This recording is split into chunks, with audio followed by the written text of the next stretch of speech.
Sweet. Hello. Hi. How's it going? Welcome back to a very Valentine's-y episode of The Tea. Ooh, Is it a how Valentine's? romantic. Did you I guys mean, have tomorrow's Valentine's Day. Today is Galentine's Day or Palentine's Day, whichever way you want to look at it. Palentine's That's what Day. we're doing. I love that. It is. That's so exactly what's happening right this now. is I love our- it. Since we're keeping it gender friendly, we're going with Palentine's Day. I like Palentine's Day. Yeah. Are you wearing a down. Valentine's cord? Yeah. Make sure there's not a Mishka behind me. I'm wearing like my dramatic rose. Cute. My pinks don't match at all. But that's Do they fine. ever? No, they never do. That's not a thing I think is actually real. I don't believe that you can match pinks. Someone's knocking on our door. Hold on. Okay. What are you wearing, Mary? Or Meredith, sorry. I'm sorry. I'm looking at you, Mary Berry down there. You can call, you know what? I go by both. You can call me Okay. whatever you want. Not really. I mean, my whole wardrobe is kind of Valentine's looking just because I have so much pink and lavender that I kind of just walk into my closet. I'm like, all right, guys, what'll it be? Pink or lavender? And today I was just like, ¿por qué no las dos? So I'm wearing my Karami JSK Ooh. with like a pink blouse, and I basically covered my head bow and all these accessories. Cute. I got this one and this one from Twilight Fashion, I think was the name of the seller. She was one of the vendors for Garnet. Yeah, she was Yeah. one of our vendors for Winter in the Woodland too. Oh yeah, she was. Yeah. She was So I just got those today. So I was super cute. excited I got to wear them for something. I won like a gift card for her shop Oh, at nice. Grammary, and like I still haven't used it yet. Oh no. You should. One There's a lot of of these cute days. stuff. I need more accessories. I just She's got a lot of really good hair accessories. So if you need hair accessories. yeah. I'm really into just like having a giant hair bow and then just having a billion little clips to just like adorn it with. So I don't even have anything touching my actual hair. Yeah. That way, like I can wear more accessories without it like hurting me. Oh. That OTT life, man. I It's know. I know. It's hard. I feel like if I'm not going OTT with my hair accessories, you can't see them. Like my hair is Fair. so Like you have enough hair that it's voluminous. like, oh, where'd it go? Yeah, it just goes. Nari's here. Yay! Hello, Nari. Welcome. Oh man, now you guys can see my whole living situation. Oh no. Ooh. What are you wearing, Nari? Huh? Ooh, yeah. What are you wearing? Ooh, royal poodle. What is that print called again? Oh. Already answered your question. Thanks, Ray. You're How'd you welcome. know? Because it's an AP print and I know all. I was gonna wear, I'm almost there. I was gonna wear romantic rose letter, but the blouse I want to wear with it, it's like really tight in the sleeves. Mm. It's like so I'm gonna maybe I'll take it into like a tailor and see if they can like fix the sleeves because I really like it, but Yeah, no, you gotta be comfy. Be able to. yeah, it's just the elastic in the sleeve. It was a blouse by Infanta. Oh, if it's just the elastic, that's an easy fix then. I was thinking you had to add like another panel or something, but elastic's super easy. Yeah, I could It's weird because like this blouse, I've heard like, oh, it's very like friendly to like bigger sizes, so I bought it, right? But I put on the sleeves and it was like making my arms red because it was like cutting off the circulation. Oh, that's always the worst. Yeah. I struggle a lot with sleeves. Like I got really lucky with this one. Like it's probably the same like area, right, Nari? Like this elastic area right here. Yeah, it's always so tight, like on OPs and things like that, where like the bust and the waist and everything is like, yes, this fits me. And then I like try and get my arms in it, and then it doesn't fit me. It's ridiculous. Because I've never had that issue with like these. Really? Perfect, you know. But it was Mhm. like digging into my arm in it. I was like, oh. So I just drew on old reliable. Old Have you reliable. tried just like stretching out the elastic first? How would I do so? You just like take the blouse and like stretch the elastic out. And like once you stretch it enough, it should be like way looser. I don't know. I think I'm gonna have to like change it. It's definitely like Yeah. it's like way too. So I don't know. Maybe. Hopefully, it's not too expensive at like the tailors. It shouldn't be. That's And you gotta be comfy anyway. Oh, we're live. I thought we weren't live. we were live before you came in here. Yeah. Oh yeah. I know. I was all like being goofy, like showing off my outfit because I thought I was like, oh well, darn, I totally Nope. myself. That was to the world. Now the world knows I'm a mess. You're not a mess. I was like, look at this. And I was all like, I'm a mess.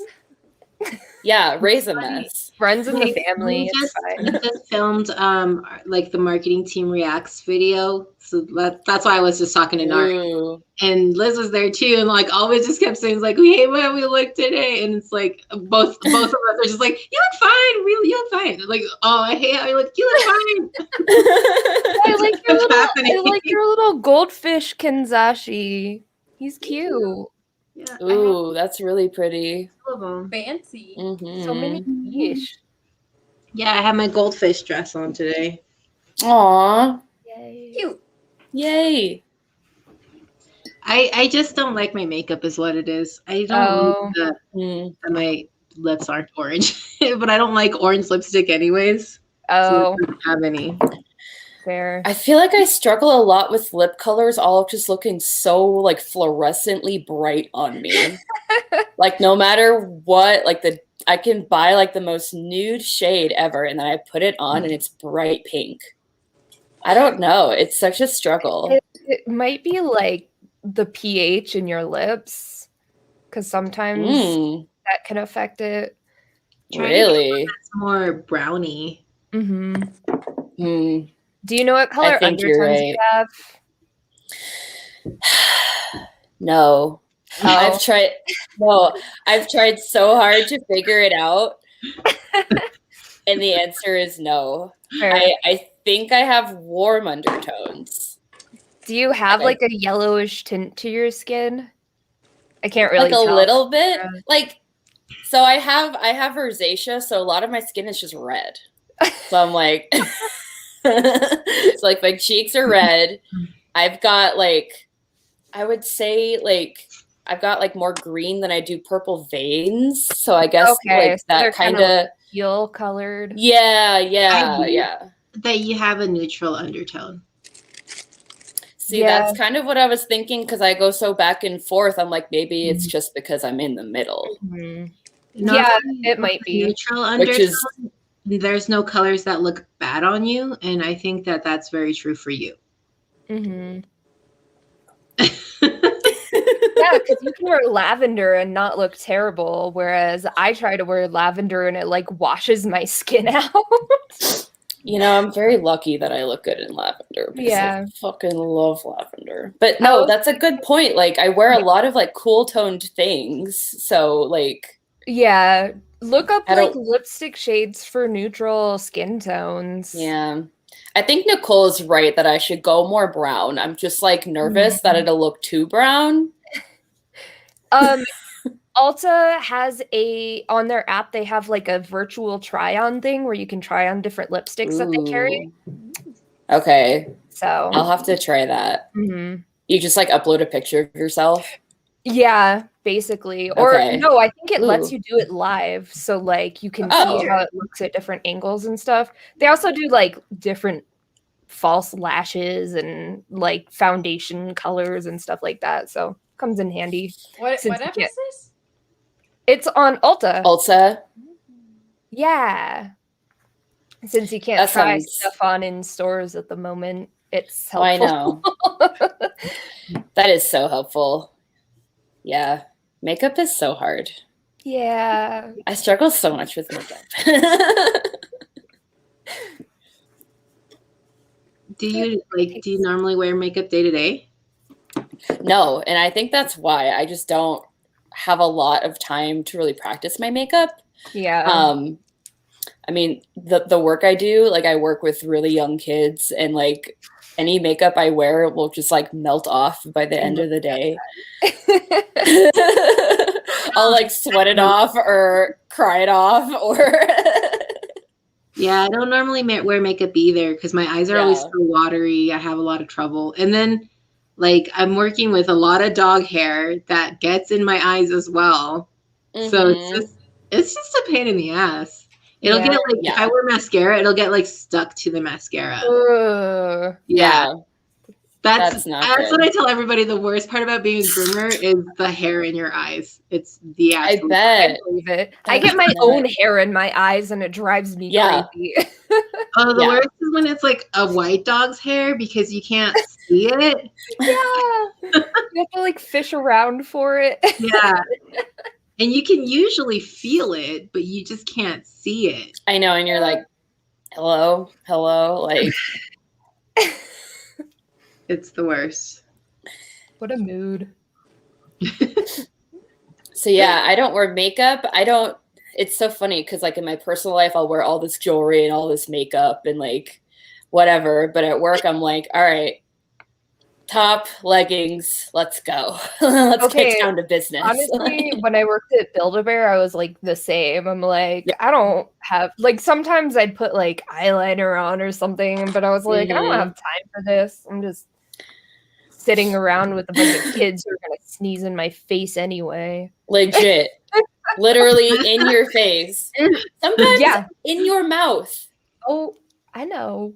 Or they got the little pacifier they're putting in their bear and it ends up all over your hands instead. Oh my gosh. I don't like that. Why do you choose to work with children, Meredith? Like, I wonder that every day. You know, the thing is, teachers wonder the exact same thing every day. No, I'm kidding. I love kids. I love how genuine they are and how honest they are. You know, like what you see is what you get. And I really respect that with kids. And I love watching them grow. You know, it's really fun just like watching, especially young children. Like child development is such a like interesting thing to study, especially with like really young kids. Like they just absorb so much knowledge, like so much more than they even like show you. And it's so fun to just like watch them grow. And it's, to me, I find it really challenging in a fun way to work with kids who are so young that they can't even talk to me. Because my toddlers, like, they know a few words, right? But like, I don't know, they mostly babble. Some of them are like 18 months old. Like they're so little, like they're little babies. And it's so frustrating to be like, what do you want? What do you want? But like, it's also part of the field and it's kind of fun. And like, I geek out about it sometimes with my co-teachers. That was a long, really like ranty answer, Nicole. No, that's fine. But wait, I have a question. Do you want kids, or are you one of those people that are like, oh, I like this kid, but I don't want to take him home at the end of the day?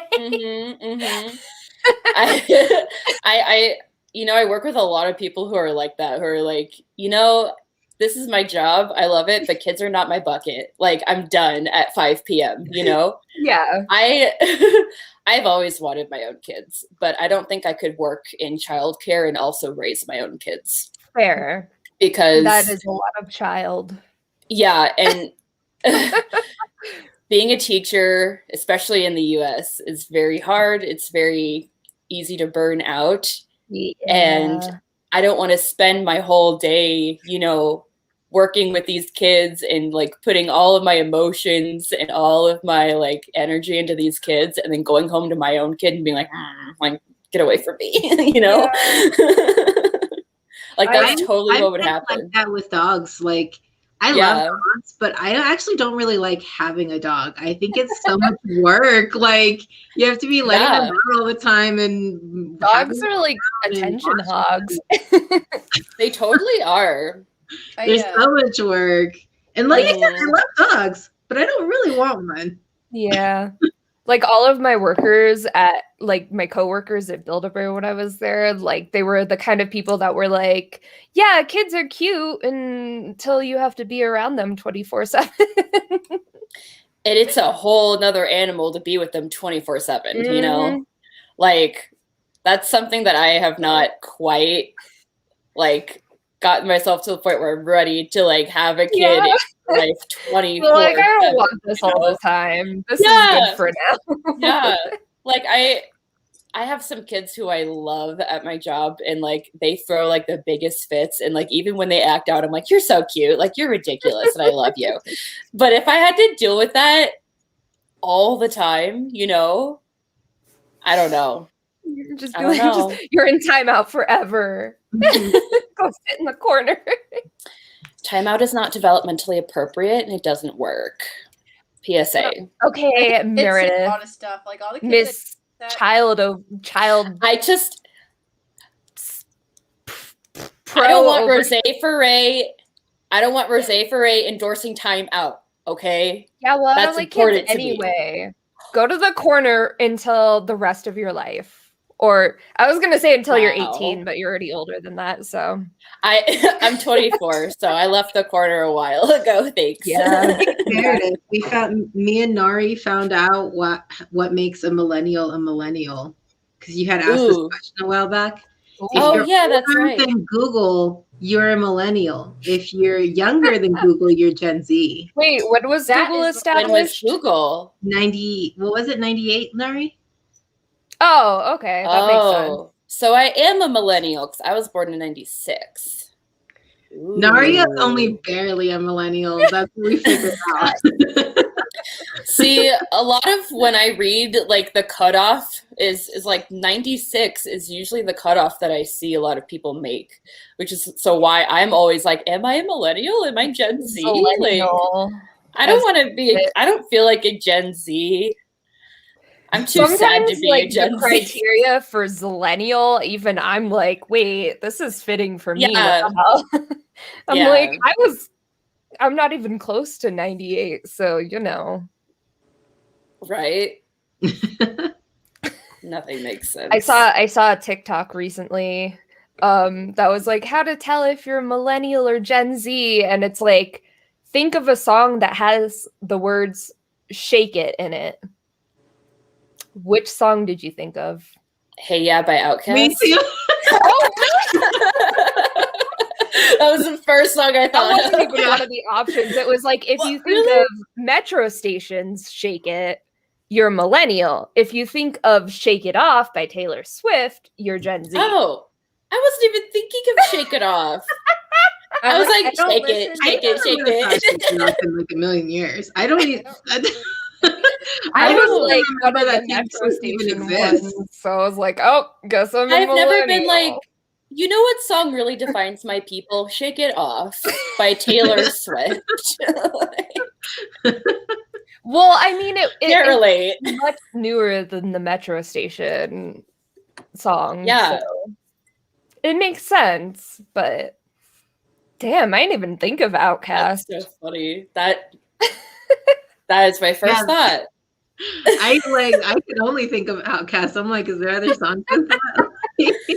Well, and I thought of it, and then I was like, "Damn, it's gonna say millennial, isn't it? Like that's a total like." I mean, I did millennial answer. I did listen to Outkast in like elementary, middle school, so yeah, definitely a millennial option. But heck yeah, yeah, I'm not really big on music in English. Well, it really depends on where it's from. Yeah, Nari, who are your favorite artists? Who do you like to listen to the most? I think my number one is I really like Tatsuro Yamashita, and I really like Nana Mizuki, and I really also enjoy Perfume. I'm a weeb.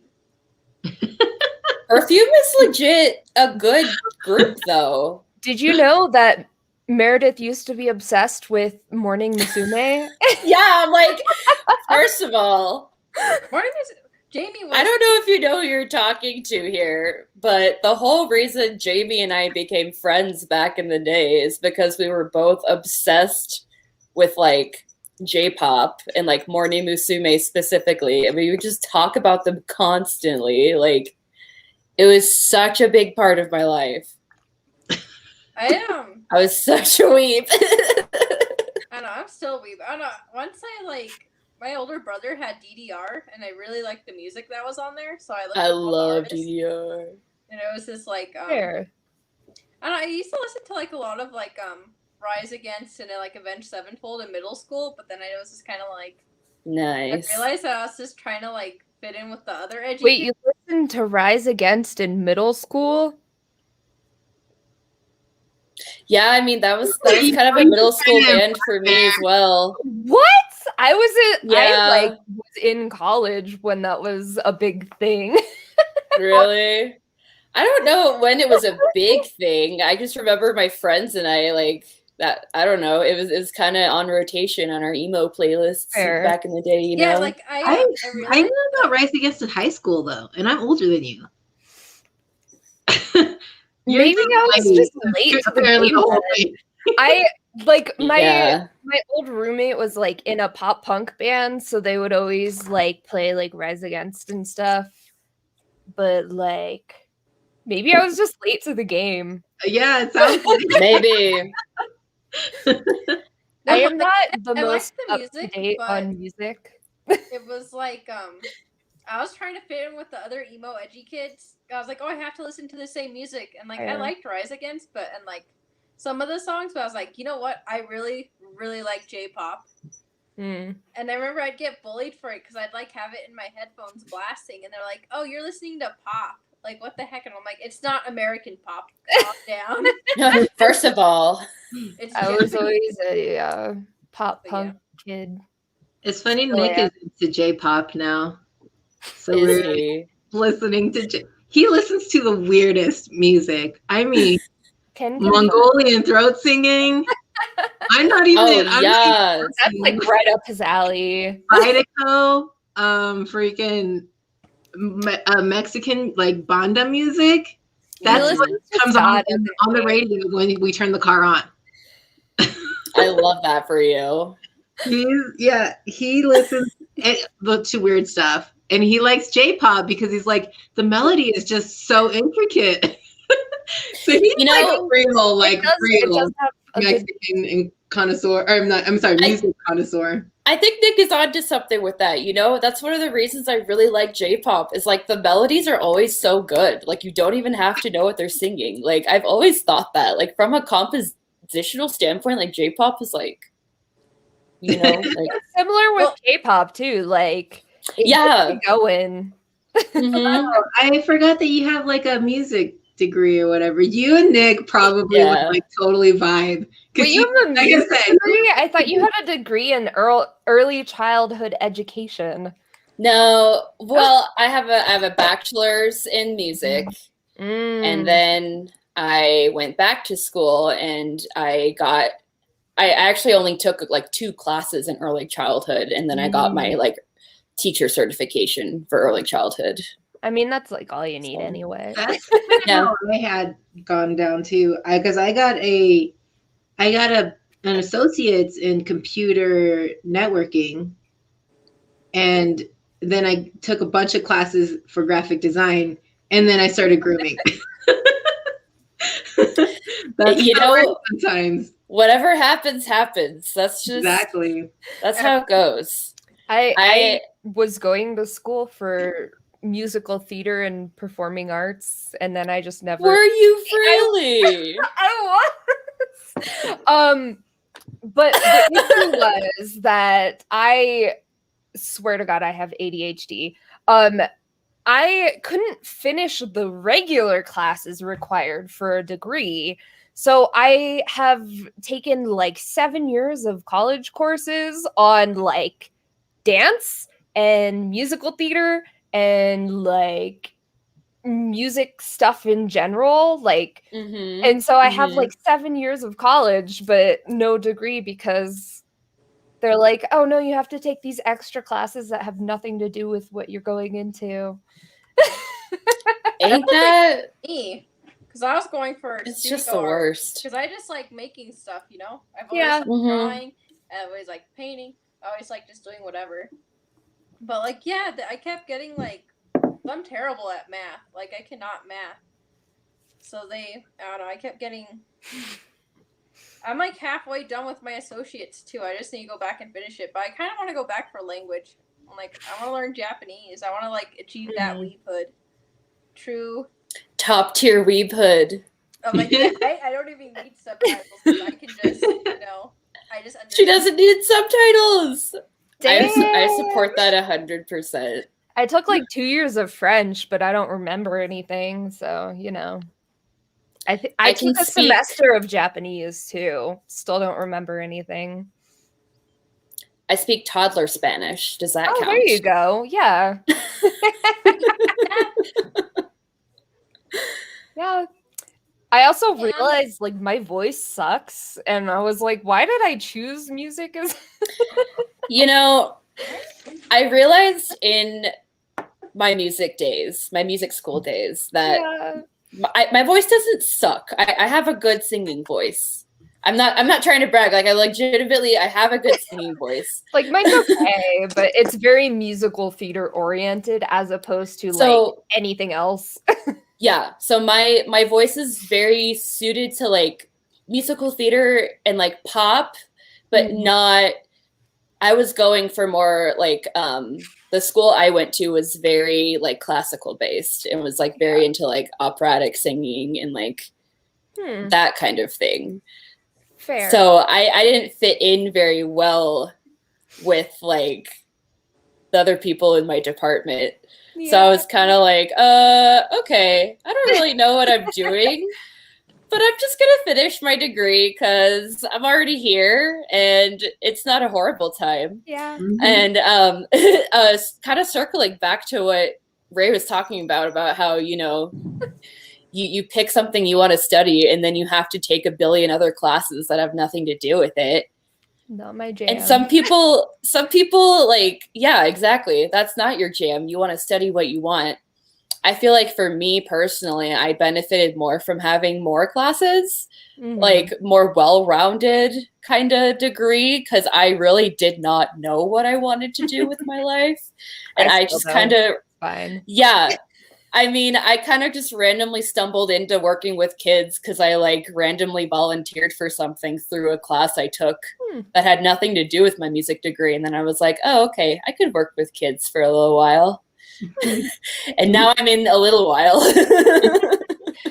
I've had like multiple vocal instructors and like none of them taught me anything. And so I'm like, yeah, I had a really weird time with my voice instructors, man. Like, I did learn some about like technique and things like that, but they always tried to. I already knew.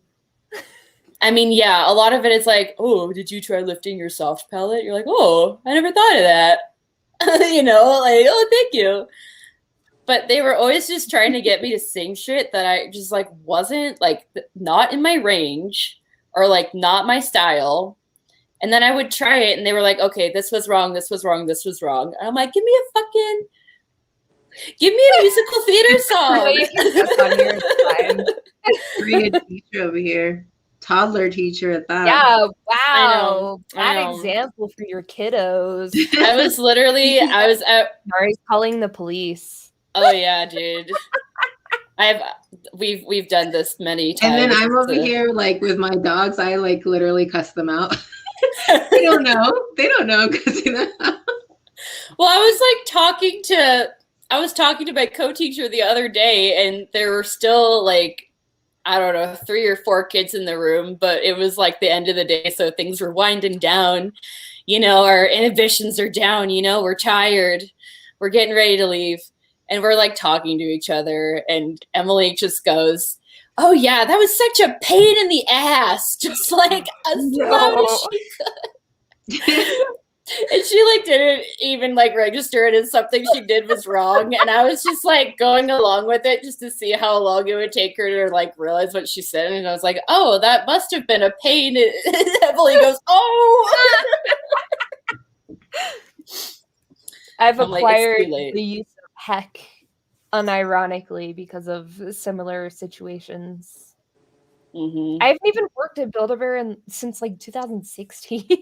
Did you work there a real long time though? Yeah. Well, it was like 3 years or something like that. No. I feel like it was more. I feel like when I met you, you had already worked there a long time. I don't know. I started in 2013 and I ended in like 2016 or 2017. One of those two. It was like 3.5 years, I think, was what I was at. Yeah, you find creative ways to censor yourself. Yeah. Welcome to the tea. I'll just be like, when I'm like with kids, I'd just be like, oh heck. Yeah. What the heck are you gonna do? I'll just say it unironically. No, it's fine. That hurt like a butt cheek on a stick. Yes. A fine reference there. We are talking smack about random stuff while wearing J fashion. Are we talking about smack though? We're just kind of talking about children. Yeah. I mean, yeah. Children deserve to be talked smack about, but it's fine. They won't know. They won't know. Do they watch Twitch? I don't like that the words child and smack are happening in the same sentence. If anyone needs to get the police called on them, I think it's Ray. Not me. He's already putting children in timeout. Yeah. Ray's like slapping children and putting them in timeout. I said one bad word. I put Meredith in timeout. Pretty sure she's not a child anymore. But, you know. Pretty sure. So wait, why are children not allowed to be in timeout? So the idea is that, you know, kids' brains are still developing, right? And they don't necessarily know why what they did was wrong. You know, and putting them in timeout is just like, okay, go be there alone. And I'm not going to help you explain to you why what you did was wrong. And I'm not going to tell you what you should have done instead. And I'm not going to do this. I'm not going to do that. I'm just going to have you sit in a corner. Like, fair enough. But also, I don't know about that. Like, I was smacked with a wooden spoon as a child. So tough enough. Fair. All right. Fashion. So J fashion is Japanese street fashion from Japan. Harajuku section. Usually people know about that. So this is EGL. It's like poofy skirts and stuff based off of historical fashion mostly. And yeah, we wear it and we do stuff and talk about things that have nothing to do with said J fashion. We talk about it sometimes. Like early childhood about J fashion. Yeah, we focus way too long on children right now. Yeah, I don't know why. That's what happens when I get on stream. No more kids. Yeah. This is a child-free space. And as much as I love children, I mean, you did already cuss, so. I already cussed several times. I've been already worked a whole time. Like, whatever. Sweet. Nari, you have like a little Ida bag back there with a heart on it, and that is super cute. Oh, I got it from Forever 21. I need to make an insert for it though. Nice. Are you gonna fill it with a certain character or something, Nari? No, I already have one for my characters. Oh, sweet. What Ooh. is it? It's for Nanoha. What's in the case?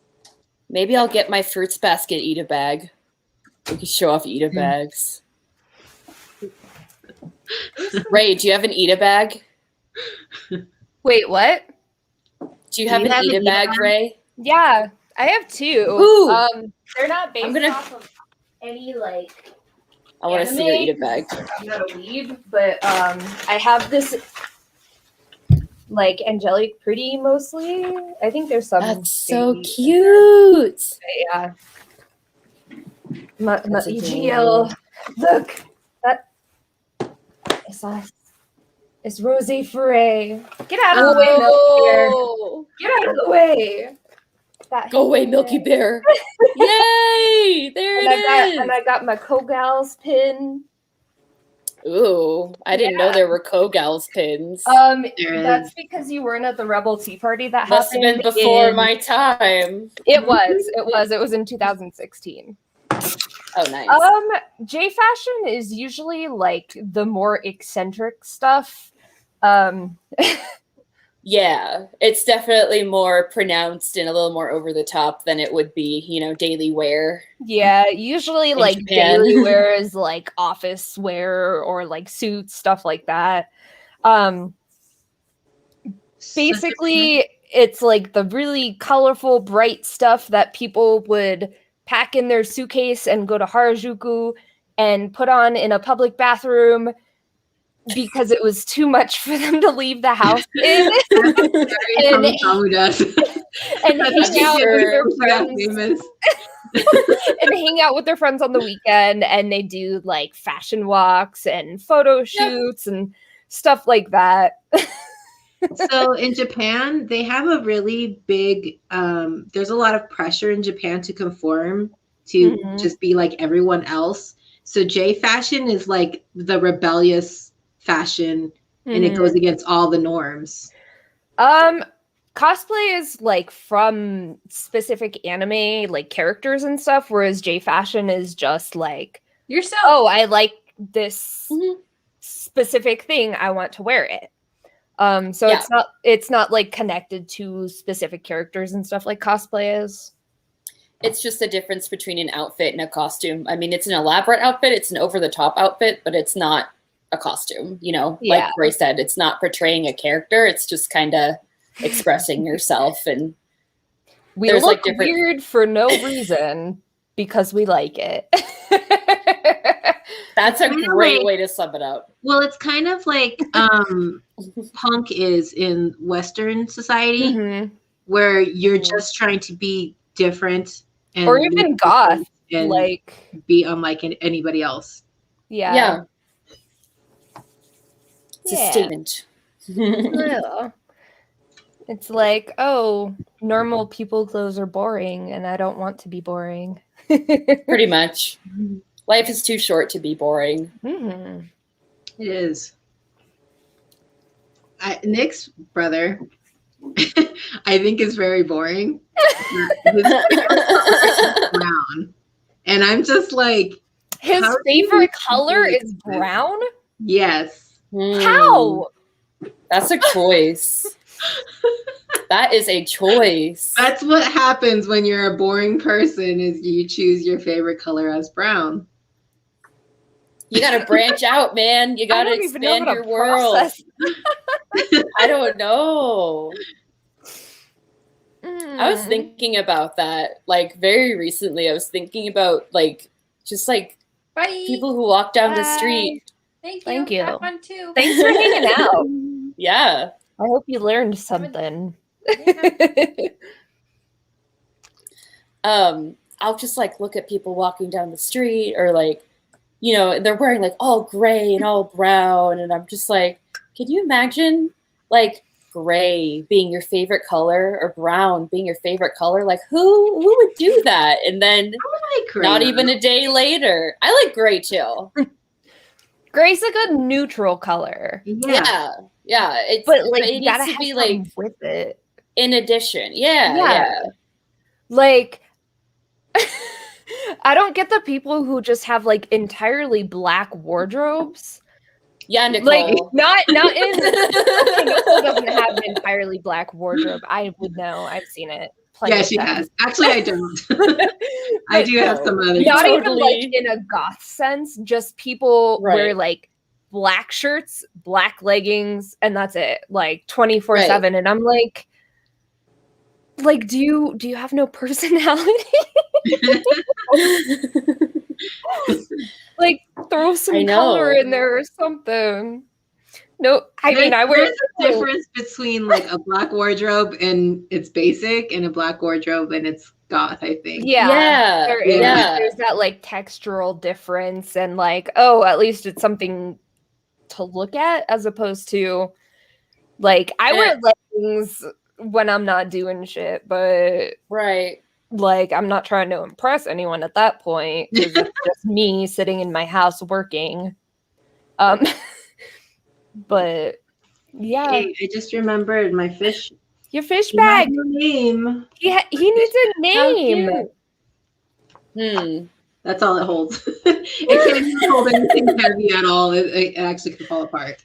I mean, I feel like that's any bag ever that is part of this fashion. Mm-hmm. His name is Fishy. I was gonna say, I forgot Fishy. S on it. Yeah, it has his name on there. His name is Fishy the bag. Fishy the fish. Fishy the fish. That's like boat face, and Moon. I enjoy that. No, not Moon. Fishy fish. Fishy fishy. Because it says it twice, so it's fishy. How many times does the strap say fishy? Twice. Just twice. Damn, it is fishy. God. Fishy. But Moon. I just realized that one of them, the words are like inverted. Ooh. Yeah, like one of them, this has this reflective, and this one has the words reflective. Fancy. That's a fancy fishy. Yeah. Fishy the fish. That's his name. Fishy the fishy fish. Fishy fish. I really want someone to just tune in right in the middle of Ray, just going fishy. I hope someone did. They're like, are they speaking in tongues? Oh, I didn't know this turned into a religious one. Oh, no, not again. We already had a religious discussion. I know. This was so did you? Apparently. We did. You weren't here for it, but Jamie was, and we were talking about how modern day Christianity is a cult. And that's a fact. That's a rock fact. I was playing with the tab on my beer and it fell into my beer. It's gone forever. See? Somebody don't drink that. Understands. I'm not gonna drink the tab. Exactly. Next person. Yeah. Whoever you may be. Absent. They're making a pun because we were just talking about religion. Yeah, it is a cult. We know it. Preach. In more ways than one. Like, that's the tea. That's Ray, do you normally wear eyelashes, like fake eyelashes? Yes. Oh. Because I put some on today and I hate them. I hate lashes too. I don't. Have you had the magnetic ones? I just think that they make my eyes look too round, like a white person. I thought it looked really weird. That's partly why I didn't like my makeup, because I'm like, I look like a white person. But don't you complain about having hooded eyes? Yeah, but my eyes are still slanty. Are they? No. They're almond shaped. I don't think your eyes are that. My eyes They're are a little almond shaped. That you're saying that right now because they're rounded out from the eyelashes. I don't think your eyes look bad with lashes. It looks weird to me. I mean, it looks fine, really. It's probably just that you're not used to it, so you're like, because literally me, every time I try like different makeup or something, I'm like, ugh. I think you look fine with lashes. I like the way they look. I did top and bottom eyelashes today. That might also be part of it. Oh, yeah. I usually only do top unless I'm doing like Gyadu or something. You have to do the droopy. Yeah. From your eyelids. Mine aren't like super droopy, but like a little bit. I don't do like go all the way down. I don't do like Trixie Mattel. I just have like a droopy is what makes it gyaru when you have to do it. Yeah, it drew like mine is like a little droopy, but I know a lot of people that do like mamba or oh god. That whole thing with the tans and the white and the usually they'll do like really dramatic droops as opposed to people who do like one and hime and stuff like that will do like a subtle droop. So I just found out about this J fashion called Kuro Gyaru. Yes. Which is like you want to look like a black girl. No. That's what it said. What? That's literally what it said. It was like trying to tan as dark as you can. Kuro Gyaru, typically they do have like tans and stuff, but it's called Kuro because most of the clothes are black. And because you have a tan, like usually with Kuro Gyaru, like Black Diamond is a like the example of Kuro Gyaru. They use like black clothes, platforms, leopard print, and then they have a tan, but they're not trying. Yeah, isn't that also a group where they curl their hair like super tight curls and wear cornrows? No. They usually do like Sujimori, which is like the teased, like the teased curly hair.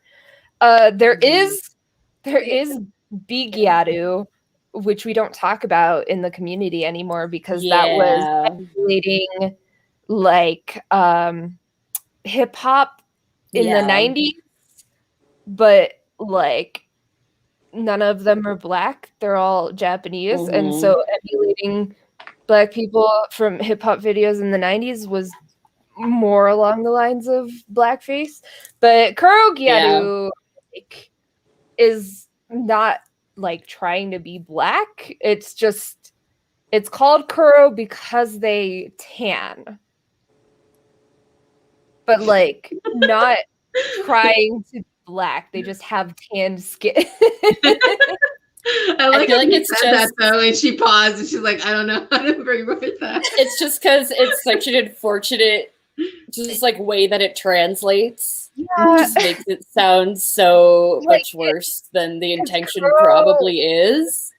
Color black, but it yeah. All right. Like I know what you're saying, but so they're not.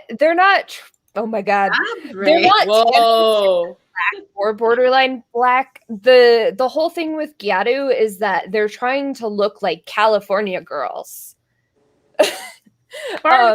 So they tan to look like a California girl. And like not all Gyaru tan, obviously. I'm pasty as hell, but so if they have a tan, they're usually referred to as Kuro Gyaru because they have a tan.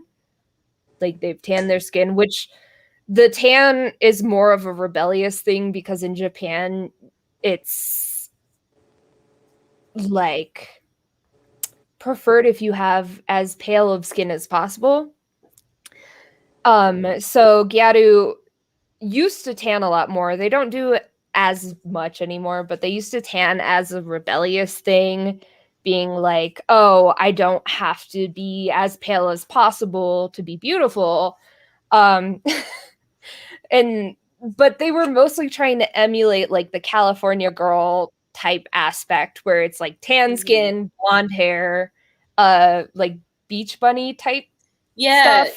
like vacay vibes, you know, like sun-kissed skin, like that's like I just that got off kind the of coast vibe thing. So the tanning wasn't like I feel like it's just to be a thing. They don't do it anymore because obviously cultural appropriation.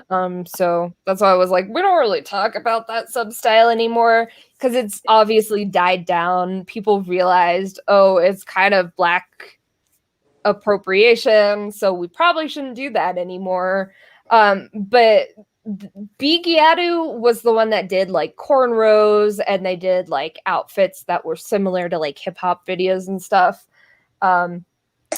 Nowadays we kind of condemn that, and we don't appreciate that unless you are black, obviously. But even like the girls who are black that are into Giatu don't really acknowledge Bigeatu. Most of them tend to go to like Kuro Giatu and Mamba and stuff like that.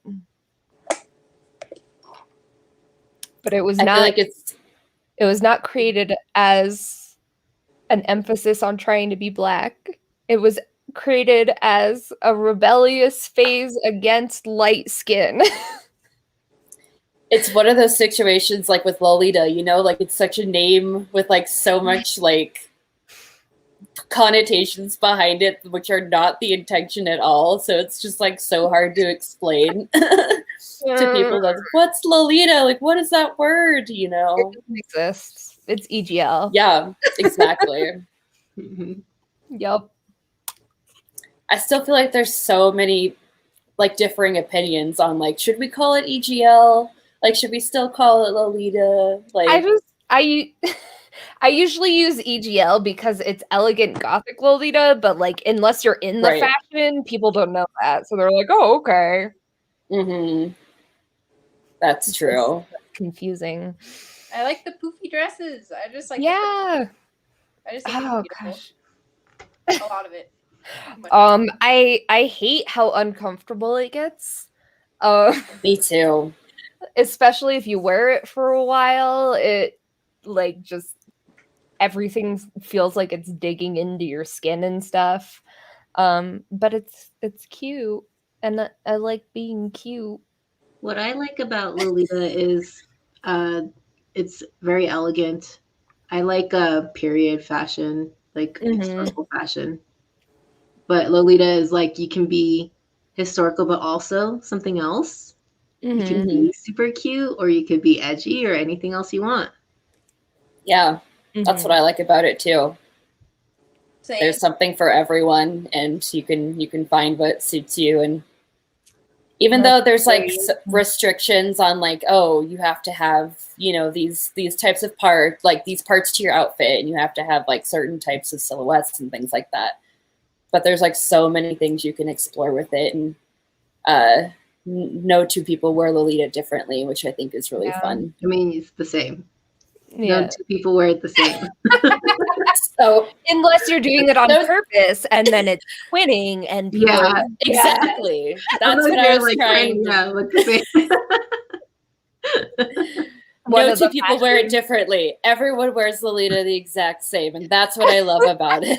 One of the fashions where you can show up to an event in like the same dress as someone else, and you're like, yes, instead of being like, oh, I have to change. Yeah. I agree with that, though. I think that like, even if you're in the same style, you don't wear it the same way that someone else wears it. Yeah, exactly. Everyone that has that, you know, everyone has their own style within Lolita. Right. And like, they don't do it as much anymore, but back in the day they would do wardrobe posts every January, and that was like my favorite time, because you could see everybody's style like in their dresses. Yeah, that's why I'm so happy that we're doing those videos.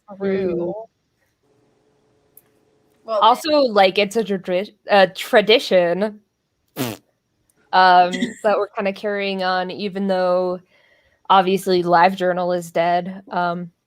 We're still able to contribute to other forms of media.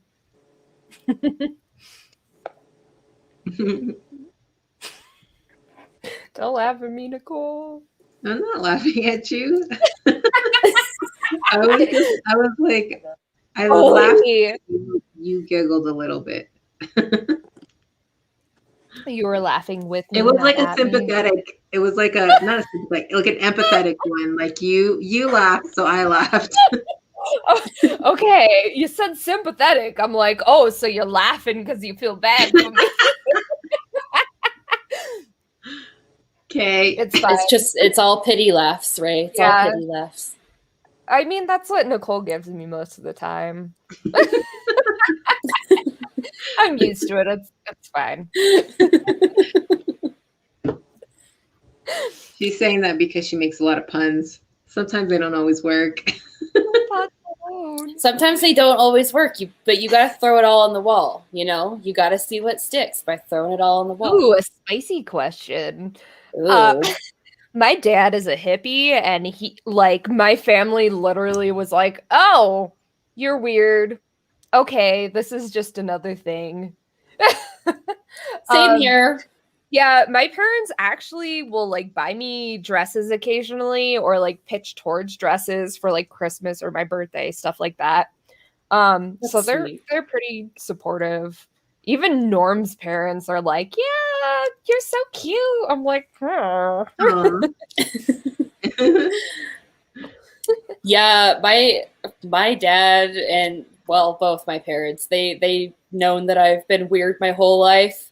Before I got into J fashion, I was very into anime and manga and gaming and all of that. So they're just like, okay, it's another thing that she's doing. That's fine. Yeah. There was a little bit of, trying to explain, I know that before I was cosplaying, I'm not cosplaying anymore. This is not cosplay. So there was a little bit of like, trying to explain what was going on. I remember one time my mom commented on like a cord that I posted and she was like, you look like you're 9 years old. And I was like, oh man, okay, great. But I just kind of stood my ground and just kept posting cute stuff. And I was like, I've never seen a 9-year-old who dresses this good, Mom. Like, I'm going to be real with you. And she was like, okay. For a 9-year-old. Exactly. Also, my mom gets what it's about, but she's like, all of your dresses look the same. And I'm like, all 50 of them that have different prints and colors all look the same. Okay. They all have lace on them. They're all the same. Apparently. I was like, they're not, but okay. That's interesting. That's the last thing I thought anyone would say about a Lolita wardrobe. Oh, this dress looks like this other dress. I was like, no. Sometimes people do cord things very similarly. Yeah. Sometimes I'm like, is she posing the same dress over and over? But it's not. It's just like they have too many of the same themes. There's a girl that was doing it with space themes for a while. Like, that's like, wow, is she? And it like the same thing over and over. That's why you gotta branch out with your accessories. No, don't agree with my mom. They're all different. All 50 of my dresses are different, except the 2 cats tea parties. They're objectively the same. I mean, they're different colors, so there's that. But right. From an outside point of view, though, I do get how it could look the same because it's all the same silhouette, right? The same style. Like, obviously, I only wear like Sweet and Hime stuff, so it's like this either goes in this category or this category. But I promise it's not the same. I could see it looking like, okay, I'm seeing the same types of colors and I'm seeing the same silhouette and lace and bows and all of that is kind of recurring in Lolita.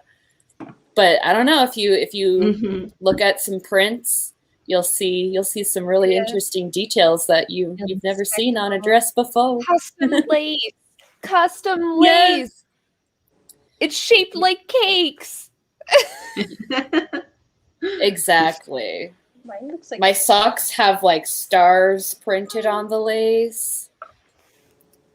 Ooh, Nari's got a detail shot. But are those dogs, Nari? What is? Yeah, they're poodles. Oh yeah. I forgot we were wearing lovely poodle. Mm-hmm. How cute.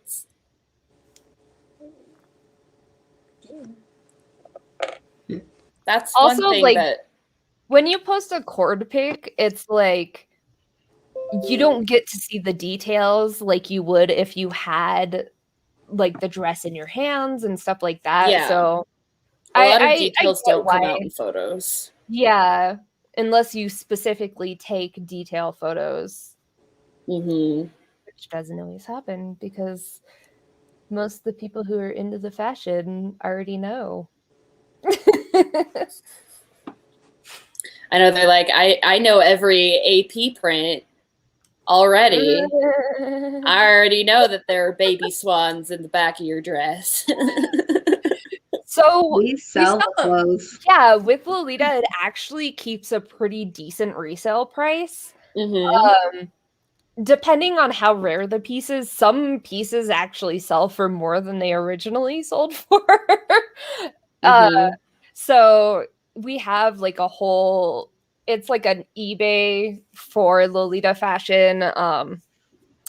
So we do tend to sell it if we lose interest or it doesn't fit or whatever else.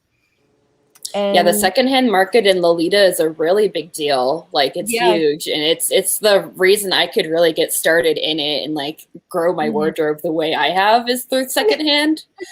So yeah, a lot of other fashions and hobbies, like they don't keep their resale value as well. Yeah. So it's nice to have that, like, oh, I don't want this anymore. I'll just sell it and buy something I do want.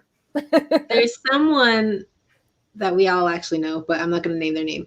They had told me that they spent a lot of money on some of their stuff, but all their stuff was from Taobao. And I was like, she's like, well, if I don't like it, I could just sell it. If I don't want to be in Lolita anymore, I could just sell it. And I'm like, if stuff from Taobao doesn't really sell that well, you don't really take that's true, because it is mass produced at that point. Yeah, Taobao is like Chinese Amazon. Basically, you can buy stuff, and Taobao doesn't have as big of a resale value as like brand pieces, which are from original Japanese brands, that sort of thing. So Taobao doesn't have big of a resale, but like you can still sell them if you really want. You just won't make as much off of it. But if you have brand items, like they go for pretty close to like the retail value. Yeah, a lot of the time you can say, hey, I don't like this colorway anymore, I'm gonna sell it and I'm gonna find the colorway I like you can totally like build your wardrobe like that. Yes. So replicas are a huge thing in our community. Because most of the brands have like custom lace and stuff. Usually you can tell a replica by the lace. Sometimes like the size of the print or like how the print is laid on the dress too. Yeah, like Angelic Pretty, like all their lace says AP on it or like some form of that. There's like brand tags, you know what to look out for specific tags, and like, oh, this brand changed their tag in this year. So if you have something that has like this tag on it, it's not real, someone replaced the tag, that sort of thing. We do not approve of replicas in our community because the brands are small. They're still considered small businesses. And so it like hurts the brand if you buy replicas of their stuff. So also it's art theft. So yeah. Sometimes it's just really obvious when you look at the details. Just like you said, the lace can be a dead giveaway. Like the buttons that they use on like the bodice, like all those little details. We had a whole issue like years ago where there was a replica that was made by the factory that made the dress, but it had the wrong buttons and lace because like the dress was made at this factory, but then the lace and buttons were added later at a different factory. So it was a really good knockoff of the dress, but it, like, you could tell it wasn't. Quite interesting. I was sold a replica once, and the way I could tell was that one, it didn't have a tag, and 2, the lace was like different at the bottom, so I was able to get a refund and got rid of it. Found the real one eventually. Yeah. I mean, if someone is wearing the same items as you, most of the time it's like, oh, we're twinning. Right? That makes me so excited. Yeah, we don't really see it as like a negative thing most of the time, unless it's like this person is very obviously copying you and trying to claim it as their own. Then it's like, oh, okay, maybe at least credit someone. And also Lolita is so niche that you end up with a lot of the same stuff as other people as well anyways. That's true. Yeah. But also some of your accessories can be hard to find. So if someone does manage to get it, it's kind of like, wow, because like I like hand make a lot of like my own stuff, or like I don't really see other people like with certain items I have, like the way I pair it. I've never like seen. It can be weird, but yeah. I notice like a lot of the time, people who wear similar styles, it will kind of like emulate in their coordinate shots. Like, oh, if you wear OTT Sweet, then it's like, oh, you have blonde pigtails with a bunch of accessories. And like, it's similar to other people that do it, but like there are small details that you don't necessarily notice right away that make it different. To me, like Lolita is so like it's a fashion hobby, but it's also like kind of a collector's hobby too, because a lot of brand releases are limited edition, or you have to reserve your items in advance, and then that's it. That's as many as they'll produce of that or print. Made to order. Exactly, or they're made to order. So there's not a whole lot of whatever it is in circulation. So for me personally, if I see someone with a print that like I know is hard to find, like even if I have it too, I'll be like, oh dang, you found it. Like that's so cool that you have it too. Like it's a very like community based thing. And like unless like you said, Ray, like we're it's a competitive sort of thing, like we're entering a coordinate contest and like someone is wearing the same type of outfit as you, where we'll try to outdo each other in how over the top we can be. I have a walk-in closet that I have all my stuff hanging in, mostly because if I don't see it, I forget that I own it. So I'll like walk in there and be like, oh, this dress with this blouse or whatever. But my closet is like a little room. And there's a section on the other one side of it that has all my Lolita stuff. I have a little garment rack that I have my stuff on. It's easy to see everything I have, and I can't fit my Lolita in my closet because I have so many other clothes too. I'm just like well, like, especially now that I'm trying to branch out to wear Fairy K also, I'm just like adding and adding to my closet. What a my you can see my closet behind me, but like most of it's like Lolita now, and then I just like squish all my like other clothes together because they're like really flat. So I just kind of like nice. Yeah, I feel like Lolita stuff tends to take up more room than regular clothes because it has like built-in petticoats, and like the skirts have like a ton of fabric in them and stuff like that. Yeah. When other places that I lived at, I used a different closet from the house. Like I would just use another closet for my Lolita stuff and my regular stuff in the main closet. Yeah. You make do with what you got. True. I know. I'm still in my apartment living days, so I don't have a whole lot of room for Lolita. I lived in an apartment that didn't have a walk-in closet for like a year, and I was like, I can never go back to this again. It's terrible. That's where I'm at currently. It's tough. Like I don't think I hardly wore Lolita that entire year that we lived there, just because I couldn't see it. I couldn't know what I had, so I couldn't like actively check out coordinates and stuff. I have a folder on my computer with everything I own. So if if I have like I'm like stuck, I'll open it and then look. I'm like, oh, okay, I guess just pull out this and figure out, you know. Yeah, I have that too, but like even not being able to see the clothes was like unmotivating. Yeah. It's nice to display what you found and what you've bought. Yeah. I like this stream. It's so informative. Yeah. Oh, we wash our clothes. Yeah, you gotta wash your clothes, man. You gotta do the laundry. Wash your clothes. You just have to. There are some dresses that run, like the prints will run. Yeah. Mostly because they have red dye in them and they were not made to be washed. But usually with the dresses, you can either like wash them, like hand wash them on delicate cycle, or take them to the dry cleaner. It just kind of depends on what dress you have. Yeah. Most things you can't just throw into the wash and dryer like you could your normal laundry.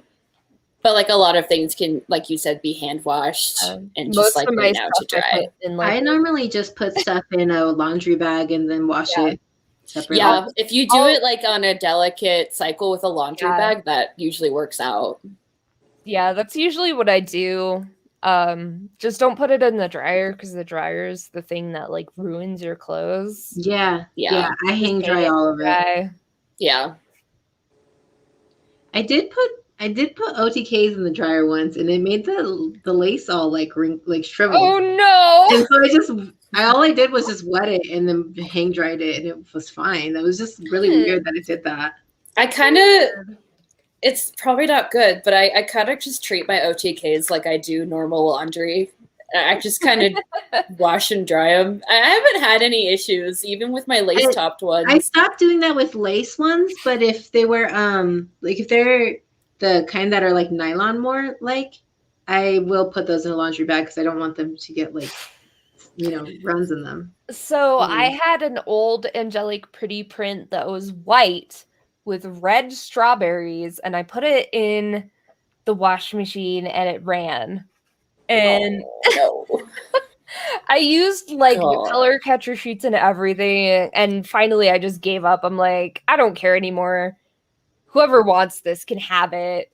And like, I think I still sold it for like 100 and something. Someone else was like, yeah, I'm willing to attempt to fix the color run. So I've never lost anything in the wash. Anything that has red, I've never put in the washer.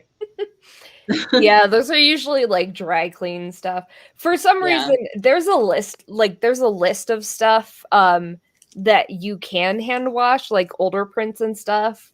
And I thought this print was on that list for some reason, and it wasn't. And so, yeah. I do have actually I think it was last week or the week before, I washed that Nameless Poem one, and it got like brown splotches on the cuff and the collar.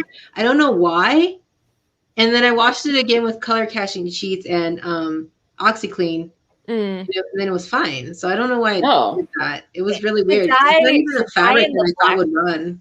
The dye in the black probably wasn't color fast. Like they probably didn't wash. Well, I usually judge it based on the fabric type, because if it's if it's synthetic fabric, it's not going to run. But I guess it wasn't. I don't even know what happened, honestly. I did wash it with some other stuff, so it might have been the other stuff was like dirty and got that dirty. I don't even have any clue. Maybe. But I fixed it. It was fine, At least the color catchers worked for you. They don't work on red on white. I don't like the color red, so I don't have to worry. I don't buy red. I've just recently started letting red into my life. I hate it. I don't like it. I like really. If you end up buying Milky Berry, don't wash it. Take it to the I will not wash it. Thank you. Just so you know, especially the white colorway. You did that so that we could learn. You walked so we could run. And I respect it. I hate that Angelic Pretty is going more towards like the polyester prints, but at the same time, it's like this isn't gonna run. So right. Kind of spherical, but also like it feels weird. But if you keep it in sunlight, won't it yellow? Like eventually over time it will get like a yellow. It can yellow, but like I keep it in a closet and there's no direct sunlight whatsoever, so I'm not concerned about it. Yeah, that's why I keep a lot of my collectibles in the dark actually. Like my resin dolls. They stay in the dark. Dresses stay in the dark. Other collectibles up here stay in the dark. Like I got 2 closets. Yeah, I know people will even decorate their rooms with like their dresses and stuff, but like it's not really direct sunlight, so it doesn't affect it. It'd have to be it's not so much like yellowing, but like fading. It'd have to be in like direct sunlight like all the time in order for that to happen. So that makes sense. Yeah. No one's going out anymore, so there's no risk of that happening anytime soon. Even just going to meets, like your dress isn't gonna fade from going out in the sun for a couple hours. Like, yeah, you good. Remember meets? I do. I miss them. Me too. This is the only way I can see y'all. I know. And that one time we did a socially distanced picnic. Yes. I wonder how many socially distanced meets are going on around the world. I don't know. Some people aren't even socially distancing. I know, right? But they're in like other countries. I'm like, I don't really know your situation as far as COVID goes, so you're probably better off than we are, but yeah, you're like, I guess I can't judge you because I don't really know, but if it were here, don't do that. Like if you in the US, I'm gonna judge you a little bit. I'm gonna be judging you a little bit. But also people like have different precautions and stuff, so you never know. Have you guys gotten vaccinated? Either. I know that Nari hasn't, but because we were just talking about it. No. I'm getting mine pretty soon because they just opened it up for childcare workers last week. Yeah, you'd think they would do that before, like, old people who don't live in nursing homes. You would think, right? Like, I understand the ones that live in nursing homes, but the old people that don't, like, you're not going to leave your house anyway. It should go to teachers, but, you know, whatever. Like, aren't y'all retired? Like, what are you? They're just mad they can't leave the house. No, staying on the front lines. I don't know. I'm considered an essential worker, but I don't qualify for the vaccine yet because it's still in that phase with, you have to be old or a healthcare worker to get it. Yeah, I don't think it's open to a regular essential. Well, actually, some people, which is dumb. To get it. I think it is too. Like grocery workers should be getting it. Exactly. Like retail workers should be getting it. Like, I'm not necessarily in that section, but people that have regular contact with other people should be able to get the vaccine before, like, old people that don't leave their house. I know. My sister works at King's, and my mom works at Safeway, but my sister said that she has some coworkers who are getting it now, that they're going to start, like, doing us probably within, like, the next month or two, hopefully. Yeah, that's good. But like King Supers was gonna pay people to get it, so you'll get $100 if you get vaccinated. So I'm like, wow. Most of the time they have to pay you have to pay to get the vaccine. No, the vaccine's free. No, I know, but some healthcare places still try to bill you for it later, even though they're not supposed to. Do they? That's gross. Yeah, that's pretty fucked. Welcome to American healthcare. Woo! That doesn't surprise me at all. It shouldn't, honestly. Yeah. They're like, we can make money off of this. Let's do it. Let's remember, always ask for an itemized bill. Yeah. Mm-hmm. And copies. Or just be like, this is for COVID. Don't charge me because that's illegal. Yeah. Legit. Yeah. I have another hair clip over here that's a koi fish. Cute. Cute. Fishy, fishy. Fish theme. So Nick wants to make a pond in our backyard, right? So this summer, I guess we're starting to make the pond. And then I can have fish eventually outside. Yeah. How cute. Inside, so you might as well have fish outside too. Well, I was wanting another tank. It's so much work. Yeah. Can you put fish in the axolotl tank, or will they just eat them? No. So a lot of fish are tropical, and axolotls live in very cold temperatures. So that's one. Two, anything that's smaller than their mouth, they will eat it. And for food, some fish are a little bit aggressive, and axolotls don't move around a lot, so they could attack the axolotls. No. Yeah. I sent you a TikTok. I don't know if you ever saw it, but it was little baby axolotls chasing their little air bubbles around. I didn't see that. I sent it to you on TikTok, so you probably have to go. Oh, yeah. I don't normally have my own TikTok open. Fair. It was cute. They were little babies. I have. Well, like sometimes I will get the axolotls some feeder fish. Wait, what did I used to use? Baby mollies. Mollies? Yeah, they were mollies. But yeah, so I would put them in there, and then the axolotls will actually like hunt them. So, cage petticoats, they're like cage skirts, but it keeps all the floof away from your body so you don't suffocate. That and like stuff like ankle socks and short sleeve blouses and stuff. Or, half the time during the summer, we just don't leave the house. Just don't wear it. Yeah. It depends on the area, but like even Colorado will get up to like 100 I was gonna degrees. say, in Las Vegas, they would use hand fans a lot.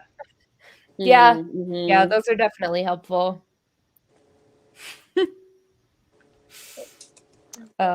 Not wearing break the rules. Yeah. No wigs, or you can not wearing blouses. Exactly. I was gonna say that. Have a blouseless cord. Yeah. We find ways. I think it's okay to break a rule as long as you're not breaking several at the same time. As long as it's still distinguishable as Lolita, you're allowed to break rules.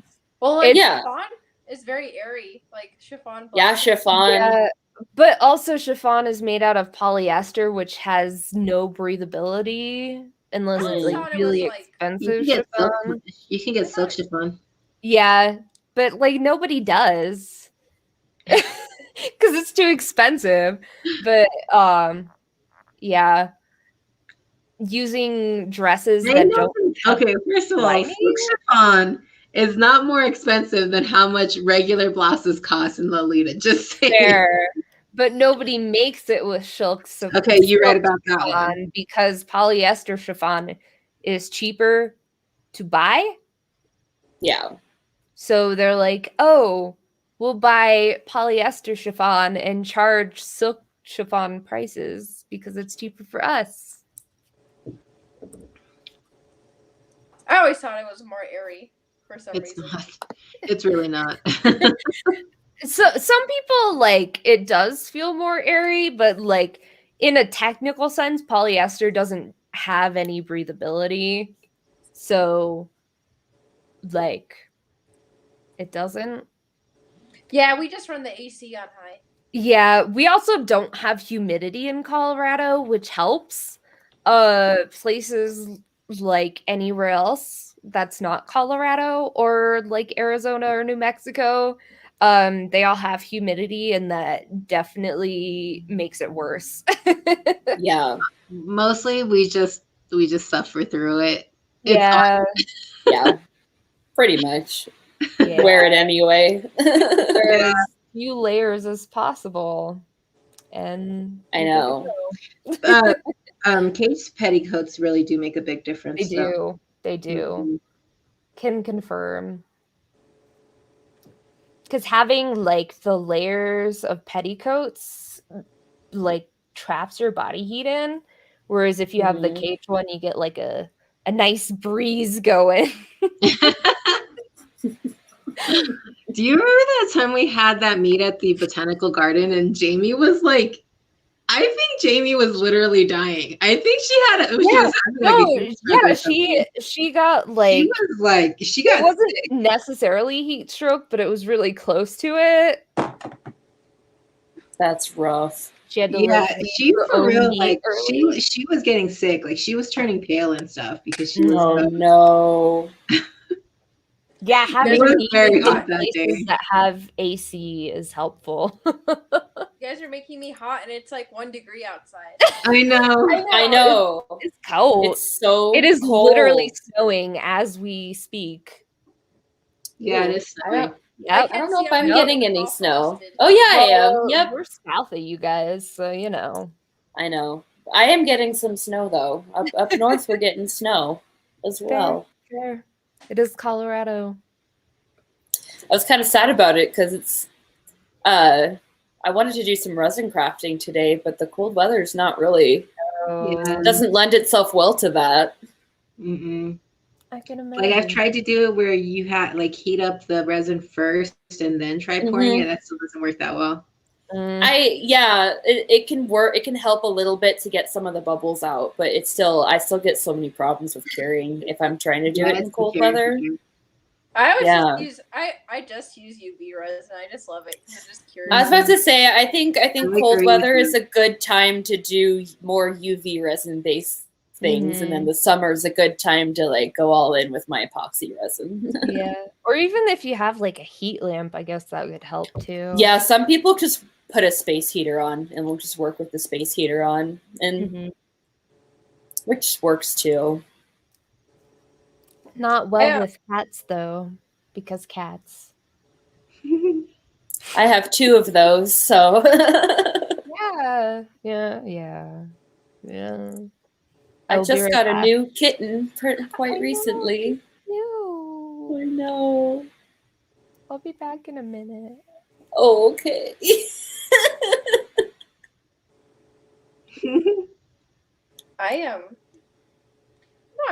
I just love the UV resin because it's so. I get like impatient. I'm like, I want it out now. Yeah, I know. I get really impatient with epoxy resin. Wait, it takes so long. Is UV resin what they use for the nails? No, it's the same thing. It's actually pretty much like UV gel polish and UV resin are very similar, if not the same. That's what I'm saying. Like it's the same thing. Like right? I don't know if they're the exact same ingredients, but the mechanism is the same. Like it dries under UV light. Oh my gosh! So you can make jewelry out of gel, like gel nail. I don't know. No, I don't know. I don't really know. Because like I feel like gel it's like made to be safer for skin and stuff, but you don't want like resin on your skin. I mean, yeah, there's different safety measures with resin than there is with nail polish. Like you very much don't want UV resin on your skin at all. Yeah, like you can develop some pretty bad like skin allergies and things like that. Whereas with nail polish, obviously it can get on your skin and you're fine. So I don't know. And I also feel like nail polish is good in thin layers, but I don't know if it would work in like a mold. It's also you have to with UV resin you have to watch out like how much pigment you use or else it won't cure. Yeah. Yeah. So like you wanna I work in layers if I'm like doing like heavier colors, but like you wanna do like translucent stuff a lot, I feel like.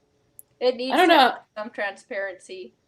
Or else it won't like the molds for so like epoxy resin you can use like colored molds. Yeah. But for UV resin, it has to be transparent. It has to be get that light through. Yeah.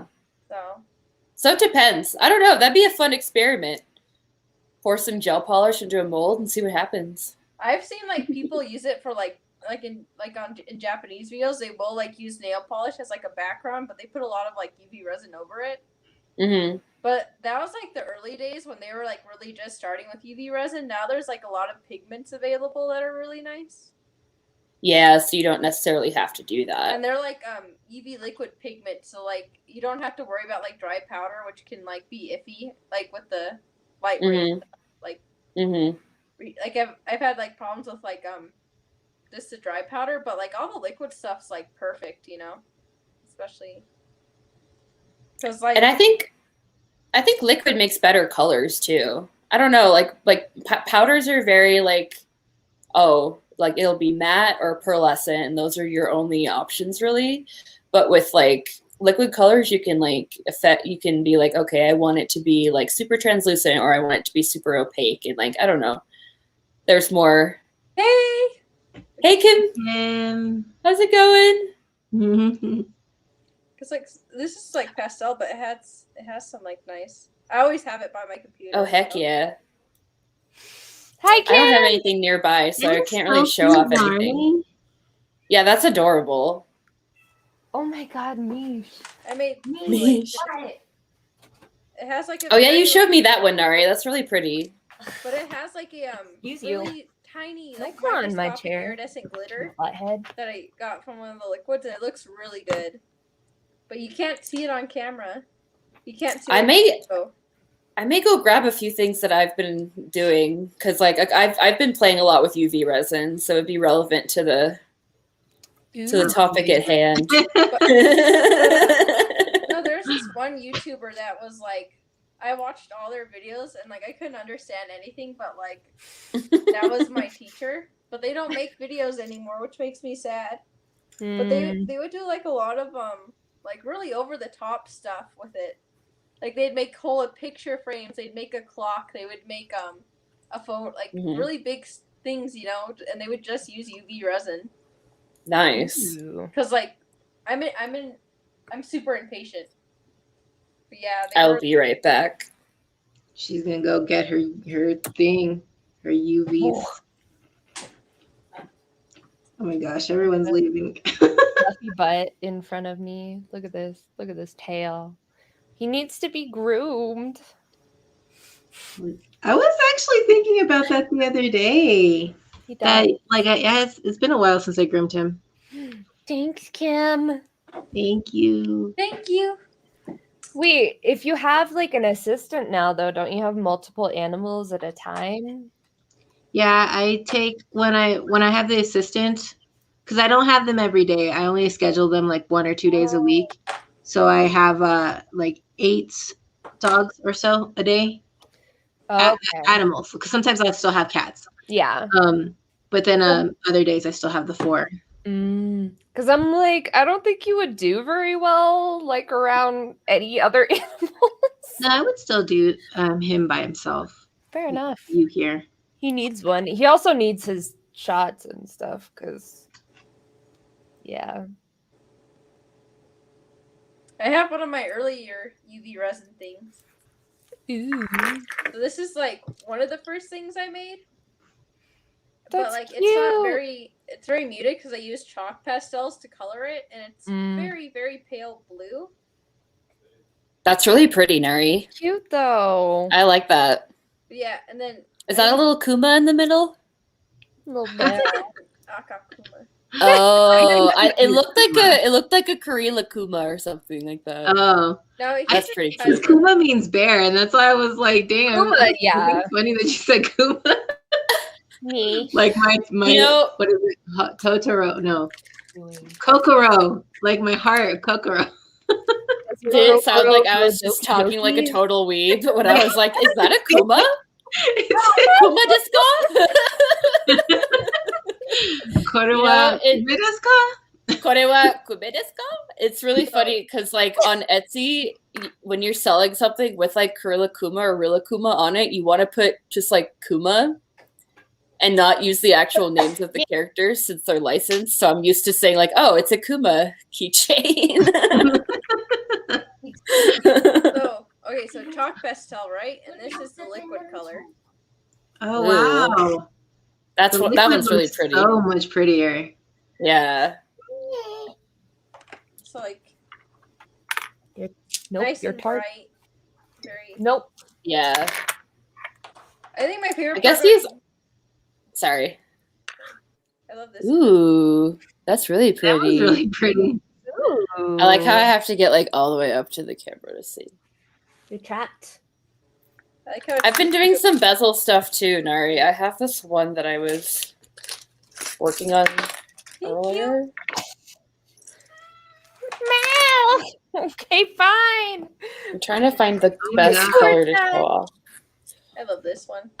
This is one of my favorites. Ooh, that's really pretty. Because it's like holographic. I like the glitters in that one. This one I just did. It's like, oh gosh. There we go. Cute. Oh, I saw these. Yeah. Oh, I love the sparkle glitters. I did some with the. I know. I love these little sparkle glitters because they just look so good in everything. See, this one has. Nicole. Oh, that's cute. I like how you guys said sparkle glitter. Like that's not the same thing.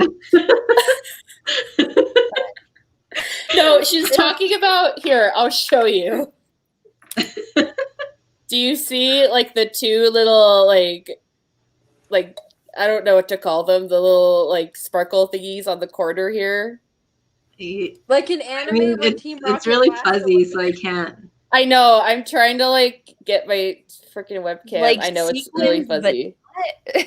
They're not really sequins. They're just like 4-point star like confetti, and they're really confetti. Fun. Sparkle glitter. Confetti. Yeah. Confetti. That's a better word. The same thing as sparkle glitter. And then I also have these little unicorn dudes that I was making. I have that mold. Oh, they're cute. Thanks. I had that one. And then this one has a black heart. So gothic. Emo. Yeah, this is my pastel goth unicorn. There you go. These are the two sides of my personality. Y'all I got like this that new one. unicorn. You know what? These molds are very easy to get. Okay. I figured as much. They're also not really owned by anyone in particular, so just everyone on AliExpress or like eBay will just mass produce them and sell them. So it's like, yeah, niche. You just kind of buy from whoever. This one's really good for rings. Nari, did you get anything that one's from cute. the AP thing yet yesterday? Was it yesterday? The Moco bunnies? Yeah, it was yesterday. I missed it. I am broke. I have nothing to my name. Okay, girl, it was... it took me an hour to buy something. What did you get, Ray? I got the Cutso OP. In fact, I was trying for like some of the accessories, like the socks or like something, but every time I try to add something to my cart, it would just Hey Ray. Yeah, it crashed so Too much. bad, so man. like I got the Cutso OP in the color I wanted at least, but I'm so glad you got the Cutso OP. It's so That's cute. the only good one. That's the only one that matters. Hey Ray, want to see the Yeah. BJDs? Did you try to get anything, Meredith? No, I totally missed it. I was at work. It'd be like that. Why are they so small? Because I wanted them. They're like super tiny and they're all posable. Wow. They're BJDs. BJDs. BJDs. BJDs. BJDs. They're like so tiny. It's like. Is that the Rose Foray mascot? Is that it? No. The Rose Foray mascot is a jackalope, apparently. Is it a jackalope now? Did we decide? Yeah, because nobody wanted to do the rock sliding bolter, even though, like, I think it would be cool. Look, I thought bees were still in the run. Bees? Are bees not in the run? Someone said a bee. Didn't someone say a bee? I don't know. I swear, bees are there was a bee. There was a bee we were talking about. Does it have to be? But they're not. Does it have to be a cryptid? No, but we were doing cryptids because cryptids. Because cryptids are cool. The rock sliding bolter could look like him. My son, look. He's and then not a cryptid. He hangs out in the bathtub. Why is it about cryptids? I want to know. Because we're doing cryptid panels and stuff. Okay, yeah, but I thought this was Rosé Foray's like mascot for like everything, not It just is. the Mystical Tea Garden. It is. Are we just a cryptic group? Yeah. Yeah. Is that the message everyone likes bunnies more than they like whales? I'm the marketing director, and technically I can choose any mascot. Whatever, Nicole. Nicole's like, you're fired, you're fired, you're fired. Your ideas, so you know. Ray, don't talk to me about bunnies. You just spent a bunch of money on a bunny dress. Not as much as I could have. Bunnies are marketable. Not as much as you could have. Bunnies are marketable. Ray, isn't your the jackalope anyways? No, that's Wyoming's cryptid. No, but you said your favorite one is the jackalope. It is. But what it's not protesting about. because it's Wyoming's cryptid. See, this is what the rock-sliding vulture is. He's a fearsome critter. I know, but they count him as a cryptid. No, I thought he was the Colorado cryptid. Like, oh, yeah, what is the Colorado cryptid? The Colorado cryptid is the rock-sliding vulture. Oh, okay. I see. I see where you're coming from now. Nari says he's not a cryptid, but no one sees him yearly. No, I know why, but like every time you try to find out the state's cryptid, it's like rock sliding vulture because Bigfoot belongs to Washington and not every single state in the United States, like everyone seems to think he does. So it lists our cryptid as the rock sliding vulture. I'm gonna go jump whoever put that because Nari's like, It's like all over the internet, dude. But no, Wyoming's cryptid is officially the jackalope, but Wyoming sucks. Yeah, so Wyoming we're stealing their cryptid because bunnies. The cure is an ideal cryptid. See, this is the an ideal cryptid. That was an existing animal that went extinct. Yeah, but that counts him as a cryptid because his existence is disputed, and there's still sightings. Weird. Of him. See, cryptids are things that are disputed. No, I know why you're angry. Because rock sliding vulture obviously is like a fake thing, but every time you try to find out what the state cryptid is, it's like rock sliding vulture. And I'm like, we could work with it. We could make him cute, make him like Jinbei. Wait, so aliens are cryptids? No, so this book is just unexplained, but it's really good because it covers a lot of stuff and it compares it to each other, which is why I like the book, because it's like, how would this fit in ufology and stuff, even though they really should be kept separate. Did you just show a picture of a kangaroo and say that was a cryptid? No, it was a thylacine.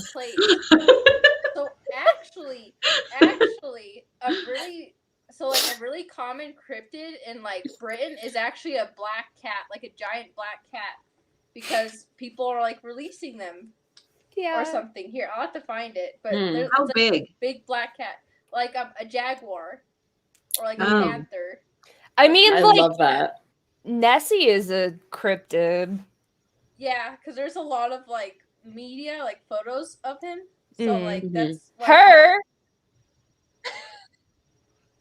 Yeah, don't be misgendering Nessie. Wait, get her pronouns right. That's true, because it would actually be a species if it even exists. They would have to be breeding. Mm-hmm. There's actually like I think Minnesota or one of the Great Lakes states. Which they have like an American Nessie as they're all over the world. I know. Like the state cryptid though is like basically the water creature. Yeah, it's like the equivalent. What is Wisconsin. It's Wisconsin. Yeah, I know which one you're talking about. Yeah, they have like a Nessie, but not Nessie. It's a serpent. It's a sea serpent. Yeah. Ogopogo's in British Columbia. There's also Nahuelito. I can't remember where he is. No, it was it was one of the states. Wisconsin. You're thinking of like Champ, I think. Yes.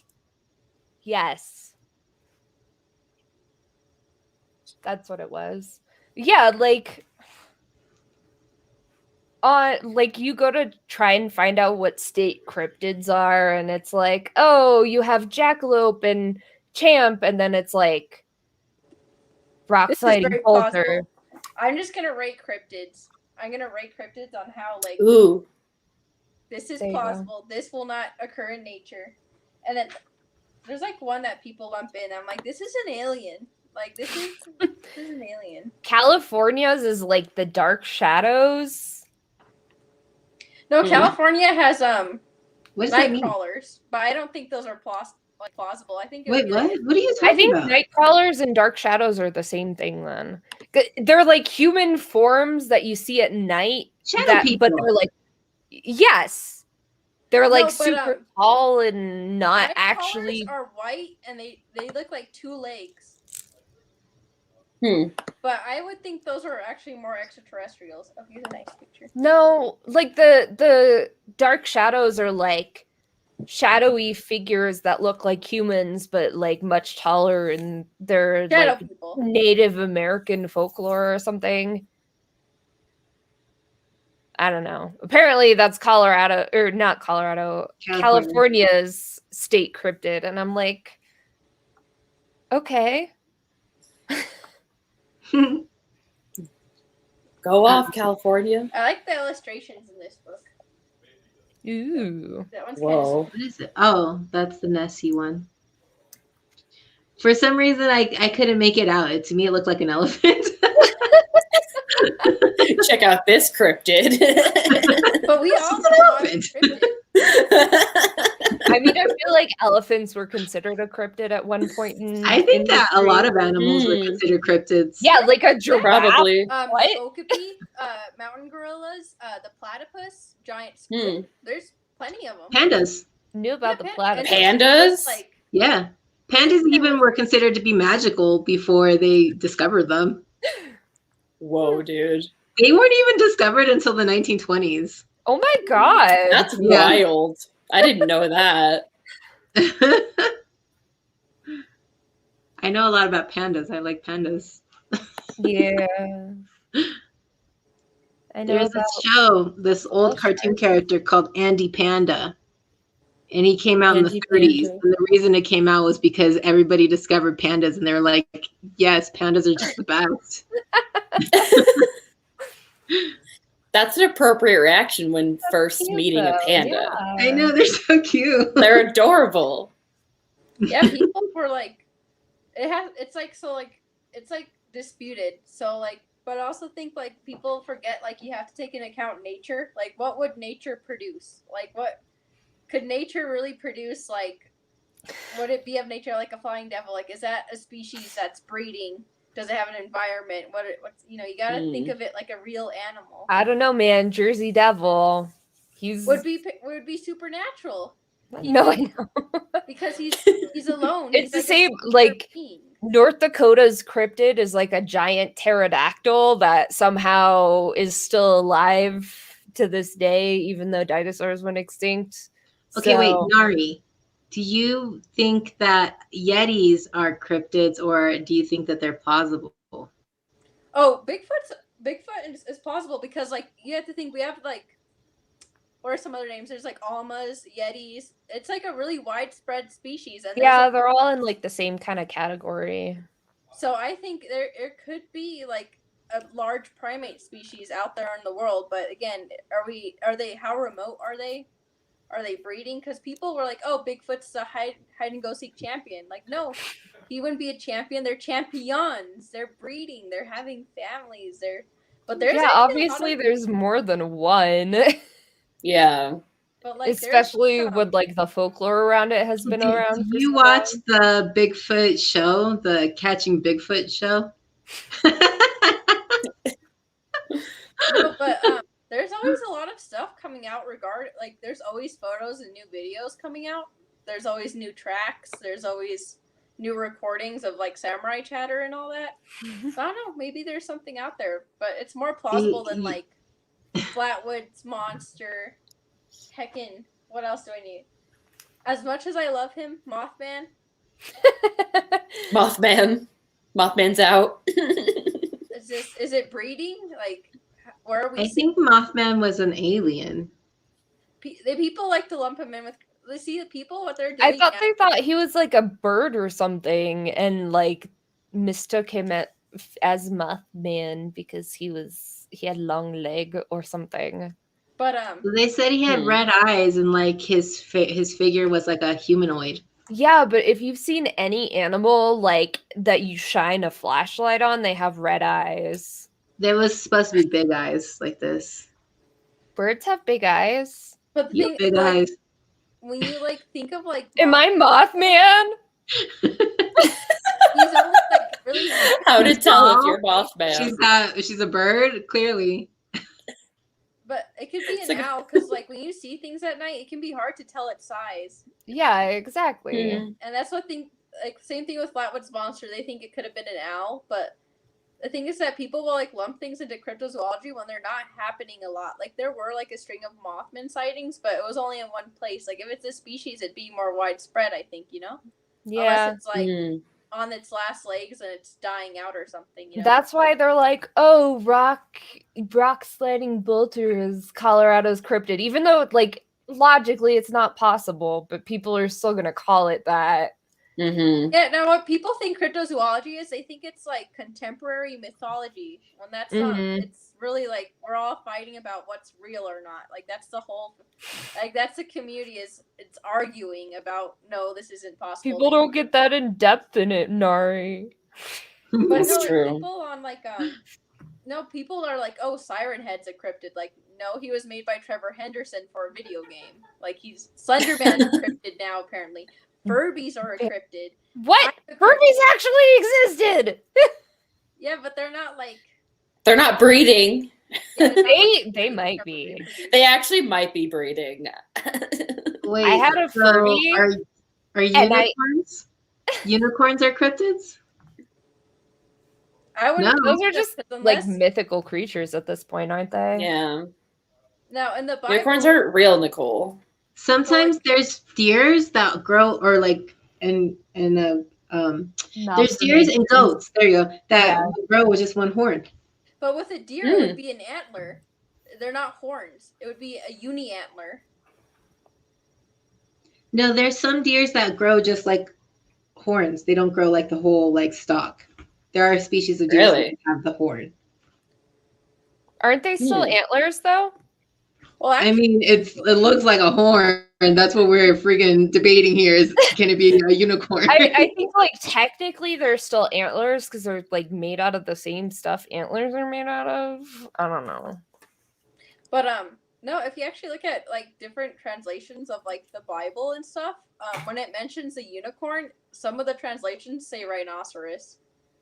And if you that's like the behemoth. Because like whale shark, like a dinosaur. No, he's a whale shark. It's a dinosaur. It's supposed to have like a big thick tail and like legs, like big legs and big thick tail is what it was. Well, like the closest thing that would be a unicorn to me is like a rhino, because look at his little legs. It's like a species, And like I think the rock sliding bolter Jinbei sounds like a really good idea, but like we gotta. He'd be so cute. He's a fearsome critter. He was made by some drunk lumberjack telling stories to his buddies. They were trying to find an explanation for why rock slides happened. And that was what they ended up with. And like I'm not mad about it. Like look how cute he would be. We know you're not mad about it. I know. This name has come up a lot and by one person in the stream. But you see, I've always been into cryptozoology ever since I was like this big. Like ever since I was this big, I've been into cryptozoology. I know, but we can't steal Wyoming's cryptid. There's no one in Wyoming. Who lives in Wyoming? See? You guys, people from Wyoming might travel to our event someday. We can't talk shit about Wyoming. That's exactly why we need their cryptid in Wyoming, and that's it. Yeah, we need their cryptid to draw them in. I saw no one. That's the only thing they have going for them. I went to an Olive Garden in Wyoming, and there was a couple people. I can't guarantee that they lived in Wyoming, but yeah, the only people in Wyoming are people from Colorado buying fireworks. You could play fireworks in Colorado.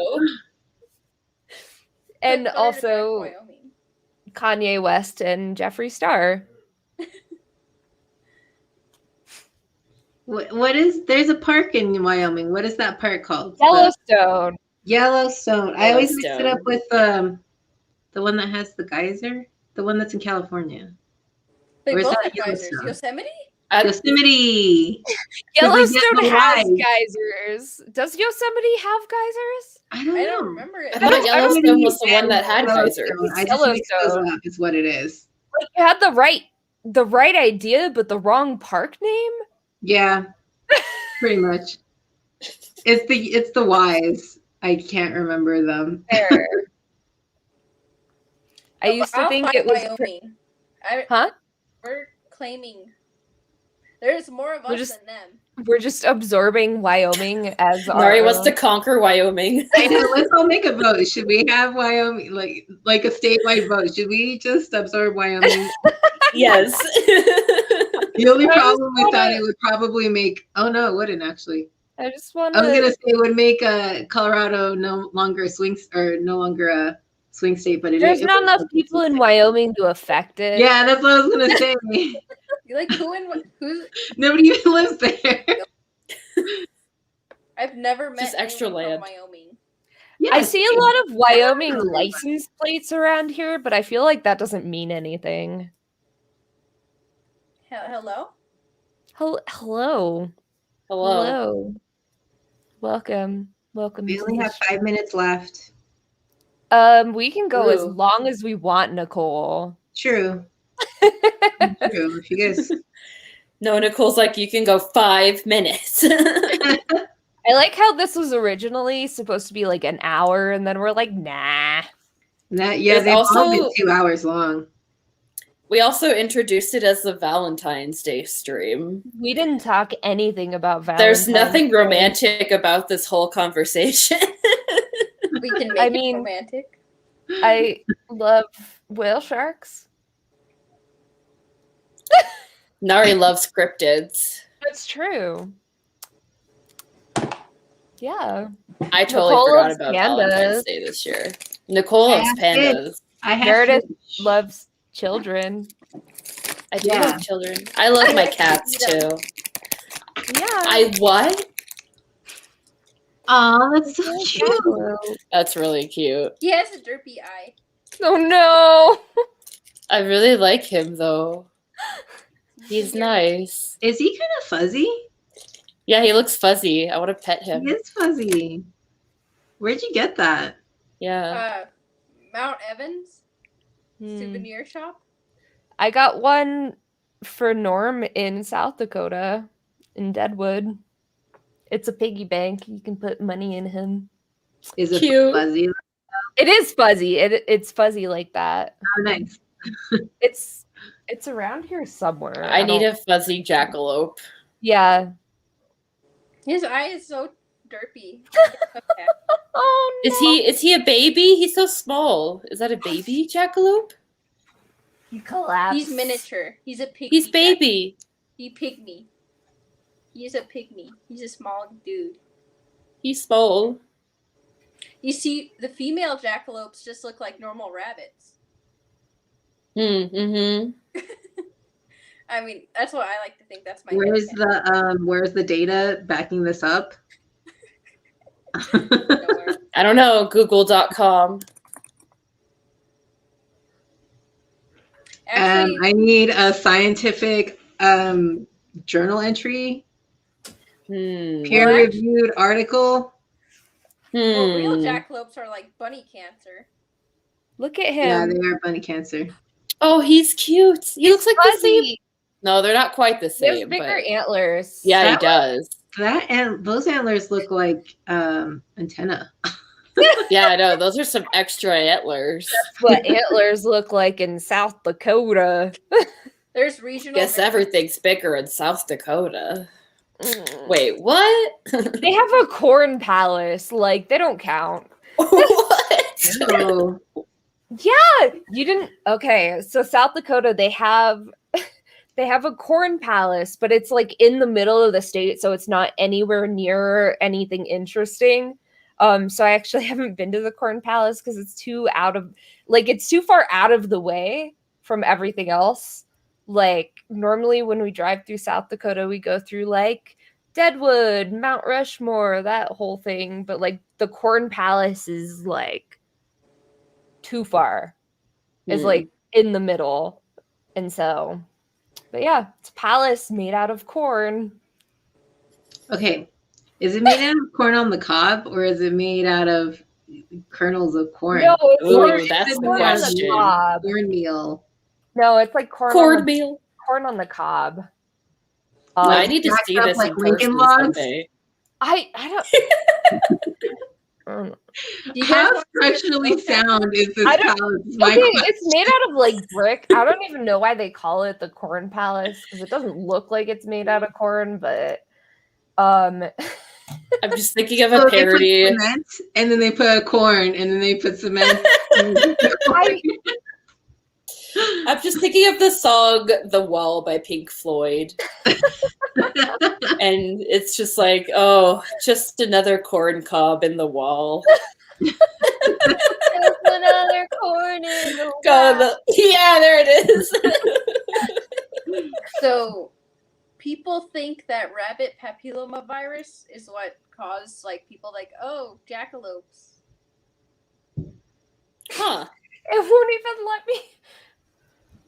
You got like a sickness. YouTube doesn't support comments. I'm going to this link. Well, I posted the link for the Corn Palace. They want to make a $7 million upgrade to attract tourists. Maybe have your palace in the not middle of nowhere, and then tourists will come. Well, it already looks like it looks like so much more than I ever dreamed it would. Yeah, like I don't even know why this thing exists. Why would you put more $7 million? Their gift shop looks like a high school gymnasium. The Mitchell Corn Palace? Oh my god, my brother-in-law is Mitchell. I need to send this to him immediately. Like, I didn't know you had a palace. You have a palace of corn! I don't even know why this thing exists. I don't know. I love it. Can this be... You know what? I'm on the venue. You know, I'll be figuring out venues for our in-person event. And let me say, not in Colorado. Let me say, Mitchell Corn Palace. I don't care if you're in Colorado. I'm setting up a meeting. Nobody wants to drive to South Dakota. We'll meet at the Corn Palace. We can have a meet at Mitchell Corn Palace.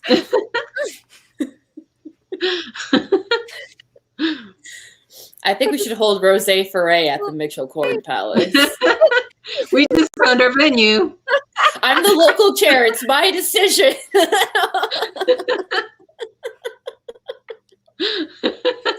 They use colored corn in the murals. So, dude, hell yeah! Drought last year hurt some of the colored corn, so they were forced to decorate the Corn Palace without blue, calico, orange, or light brown corn. That's the biggest travesty I've ever heard, really. They didn't have enough corn. They didn't have enough calico corn. We could do, like, corn cords, you know? Like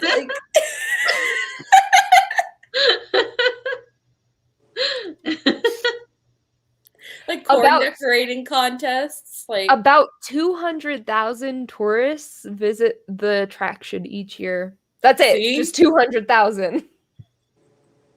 That's enough. That's all I need. Meanwhile, a town in Colorado that is known for its corn had Styx for its yearly corn festival one year. They had Styx, the band Styx. Wait, they could have had the band Corn. I'm pretty sure Styx does a live, like a free live show every year. I want to say it's somewhere in Wisconsin. Oh, really? Yeah, because Nick went to it one time. he was like in Wisconsin and they just happened to be playing and he found out it was all free and everything because that's where they're from. I want to say it's Styx though. I'm not sure if it's another band. Well, Olathe, Colorado, known for its Colorado sweet corn. That's where all our corn comes from, apparently.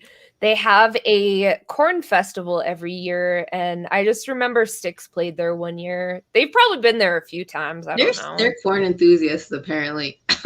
Corn enthusiasts. Nari, apparently you're about to fall asleep. Well, she's been on here since 1 o'clock because we had to do a filming. Yeah, that's why I'm like trying to go now because I'm like, I'm tired. I'm hungry now. It's been 4 hours for us. That's all right. We had our Palentine's. We had our Palentine's fun. We didn't even talk about Palentine's. I know we didn't. We talked about corn and cryptids and children. The worst things. I'm sorry. The worst Can't things. help it. I am so happy that you guys are my friends. You guys are my Palentine's for life. Aww. Thank you. You too. There's my contribution to the Palentine's content. Yay.